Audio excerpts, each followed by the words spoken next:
जय श्री राम प्रिय भक्तों। आज का मेरा विषय है सूर्य को अर्घ्य कैसे दें। तो मैं आपको बता रहा हूं, सूर्य को अर्घ्य अवश्य ही देना चाहिए। नित्य रोज नहा धो करके सूर्य को अर्घ्य देना चाहिए। लेकिन सूर्य को अर्घ्य कैसे दें, किस प्रकार से दें, किस विधि से दें, इसकी जानकारी होनी चाहिए।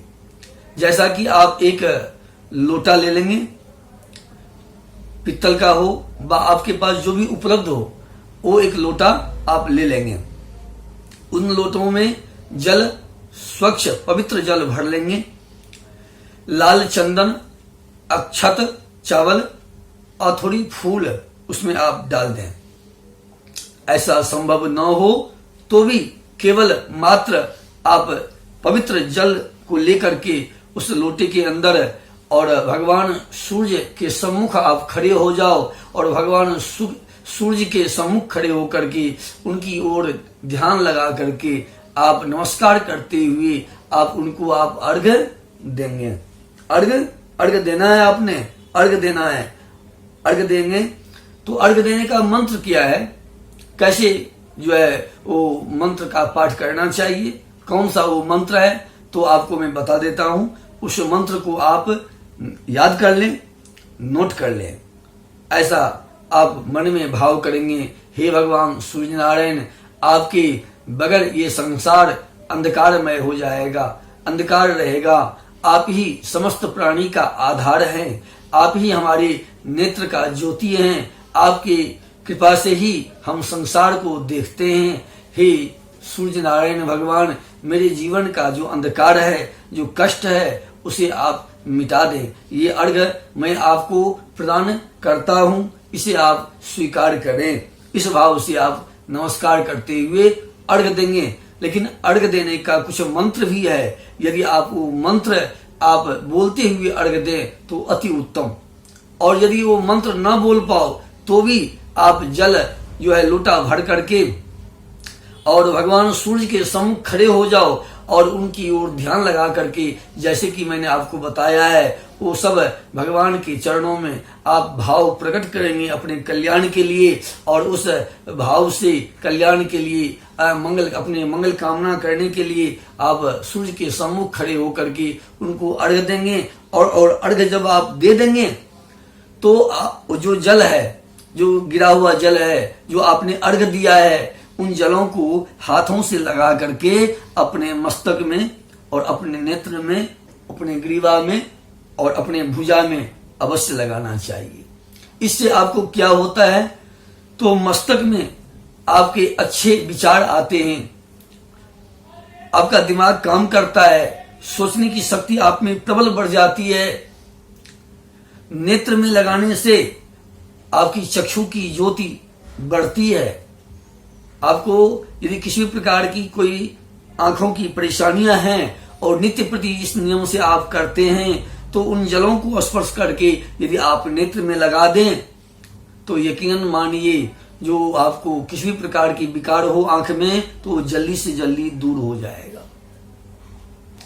कंठ में भगवान सूर्य के अर्घ्य को दिया हुआ जल को यदि स्पर्श करके आप ग्रीवा में लगा दें, गले में लगा दें, तो गले संबंधी यदि कोई बीमारी आपके पास हो तो सूर्य के जल के जो है अर्घ्य का जो जल है, उसकी प्रभाव ये है, जो आपके शरीर के अंदर कोई व्याधि है, रोग है, कष्ट है, गला में कोई परेशानियां हैं, तो यकीन मानिए जो जल्दी से जल्दी आपको उसमें लाभ मिलेगा, राहत मिलेगी और आपकी आवाज सुंदर और मधुर होता चला जाएगा। ये सूर्य की कृपा है। और उसके बाद उन जलों को लेकर के आप अपने हृदय में लगाएं, अपने हृदय में, छाती में लगाएं, ताकि आपके पेट संबंधी, छाती संबंधी किसी भी प्रकार की कोई बाधा हो, कोई कष्ट हो, कोई रोग हो, कोई व्याधि हो, तो सूर्य के दिए हुए अर्घ्य का जल का वो प्रभाव है, यदि आप उसको लेकर के अपने छाती में, अपने हृदय में आप लगाते हैं, तो आपके छाती, आपके पेट संबंधी जो भी विकार हो, जो भी परेशानियां हो, वो आपका दूर हो जाएगा। और उसके बाद जल को पुनः फिर से स्पर्श करके आप अपने भुजा में लगा दें, बाहों में लगा दें। इसमें आपके बाहों का बल और समाज में आपकी जस प्रतिष्ठा जो है वो बढ़ने लगती है, ख्याति बढ़ने लगती है और प्रभु की ऐसी कृपा होती, भगवान सूर्य नारायण की, जो आप के जीवन में जो अनेक प्रकार का उलझन और अंधेरा जो है वो बना रहता है, वो सब के सब धीरे धीरे वो दूर होने लग जाएगी। क्योंकि आपको पता है जहाँ सूर्य की सत्ता होती है वहाँ किसी प्रकार का कोई अंधकार और कोई भय नहीं रहता है। तो इस नियम को आपको करना है और इस नियम को करने के लिए आप प्रत्येक दिन प्रातः काल अपना स्नान करने के पश्चात इस विधि को, सूर्य के अर्घ देने की विधि को आपको नियम पूर्वक करना है। प्रत्येक दिन आप करेंगे तभी इस जो है इसका लाभ आप ले पाएंगे और इस प्रकार की सूर्य की कृपा को आप प्राप्त कर पाएंगे। किसी भी प्रकार से कोई ऐसा दिन हो जिनमें आप न कर पाओ, कहीं चले गए और कहीं ऐसा व्यवस्था नहीं हो पाई, लोटा नहीं मिला, जल नहीं मिला, तो आपको मैं एक मंत्र बता देता हूं। केवल आप जहां भी हो, जिस भी परिस्थिति में हो, यदि सूर्य के सम दृष्टि हाथ जोड़ करके सूर्य के बराबर आप खड़े होकर के और उनके चरणों में अर्थात अपने नेत्र से उन्हें अवलोकन करते हुए, देखते हुए, नमस्कार करते हुए यदि ये मंत्र आप बोल लें तो भी आपको सूर्य अर्घ देने के बराबर ही आपको फल प्राप्त होगा। ऐसा जो है शास्त्रों में विधान है। जो सूर्य को जो नमस्कार करता है, सूर्य को जो प्रणाम करता है, भगवान उसके शरीर में बल देते हैं, बुद्धि देते हैं, विद्या देते हैं और लंबी उम्र देते हैं और शरीर के समस्त विघ्न अर्थात कष्ट देने वाले रोग व्याधि को, विघ्न को दूर कर देते हैं। तो ये मंत्र है जो है नमस्कार करने का मंत्र है। एक तो मैंने आपको अर्घ देने का मंत्र बताया, भगवान सूर्य को अर्घ देने का मंत्र, और एक मंत्र आपको मैं विशेष परिस्थिति पड़ने पर में जहां पर मैं आपको जल लोटा आपको उपलब्ध ना मिले तो वहां पर में आप जो है सूर्य को नमस्कार करके ही प्रणाम कर ले। तो वो मंत्र को आप याद करें।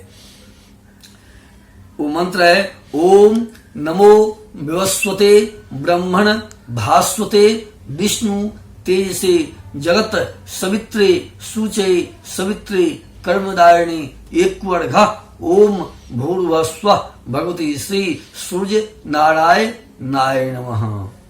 और यदि इतना बड़ा मंत्र आप न बोल पाओ तो कम से कम ओम घृणी सूर्याय नमः, ओम घृणी सूर्याय नमः 3 बार बोलेंगे। ओम घृणी सूर्याय नमः, ओम घृणी सूर्याय नमः, ओम घृणी सूर्याय नमः। जय श्री राम। प्रिय भक्तों, आज का हमारा इतना ही जो है आपके कल्याण के लिए जो मैंने आपको बताया है, आप यकीनन मानिए, आप इस बात को जो है मेरी बताई हुई आप बात को यदि आप करते हैं तो इसमें आपका ही लाभ है। हमारा तो ये उद्देश्य है जो हमारा सत्य सनातन धर्म आगे बढ़े और समाज में एक नया संस्कार आए, क्योंकि जो शास्त्रों में बताया है उन बातों को, उन व्यवहारों को अपने जीवन में यदि हम उतारते हैं तभी हमारा बच्चा भी उस विधि को और उस संस्कृति को अपने जीवन में उतारेगा और इसी से सबका कल्याण है, सबका सुखमय जीवन व्यतीत होगा। जय श्री कृष्ण।